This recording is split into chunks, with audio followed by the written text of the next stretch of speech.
राधे राधे। जय श्री कृष्ण।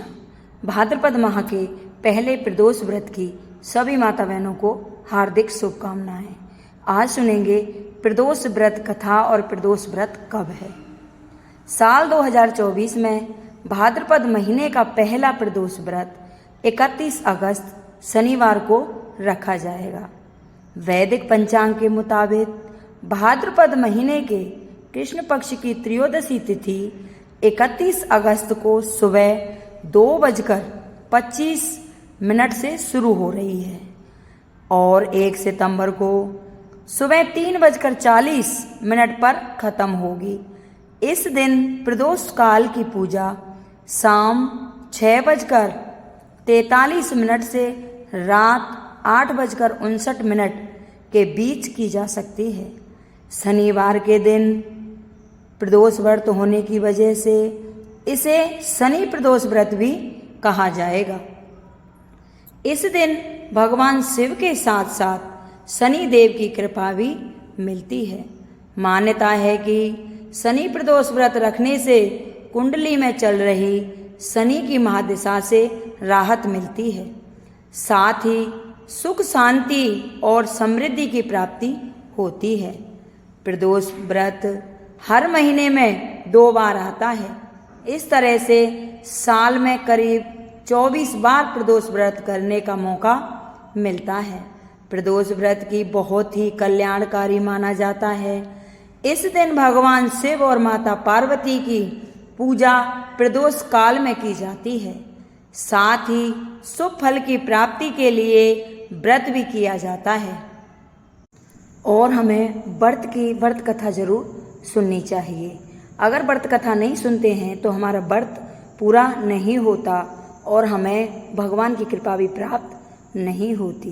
तो आइए शुरू करते हैं शनि प्रदोष व्रत कथा प्रारंभ करने से पहले सभी माता बहनों से अनुरोध है कि कमेंट बॉक्स में जय शनिदेव महाराज की जरूर लिखें। बोलो शनि महाराज की जय। प्राचीन समय की बात है। एक नगर में सेठ धन दौलत और वैभव से संपन्न था। वह अत्यंत दयालु था। उसके यहाँ से कभी कोई भी खाली हाथ नहीं लौटता था। वह सभी को जी भरकर दान दक्षिणा देता था, लेकिन दूसरों को सुखी देखने वाले सेठ और उसकी पत्नी स्वयं काफी दुखी थी। दुख का कारण यह था कि उनके कोई संतान नहीं थी। एक दिन उन्होंने तीर्थ यात्रा पर जाने का निश्चय किया और अपने कामकाज सेवकों को सौंपकर वह चल पड़े। अभी वे नगर के बाहर ही निकले थे कि उन्हें एक विशाल वृक्ष के नीचे समाधि लगाए एक तेजस्वी साधु दिखाई पड़े। दोनों ने सोचा कि साधु महाराज से आशीर्वाद लेकर आगे की यात्रा शुरू की जाए। पति पत्नी दोनों समाधि में लीन साधु के सामने हाथ जोड़कर बैठ गए और उनकी समाधि टूटने की प्रतीक्षा करने लगे।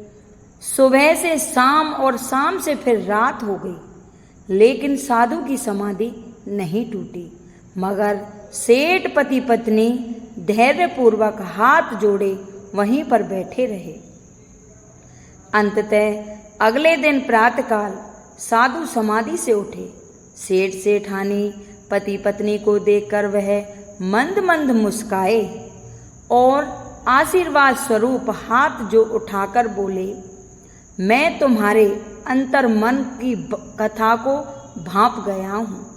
बस मैं तुम्हारे धैर्य और शक्ति भाव से अत्यंत प्रसन्न हूँ। साधु ने संतान प्राप्ति के लिए उन्हें शनि प्रदोष व्रत की विधि समझाई।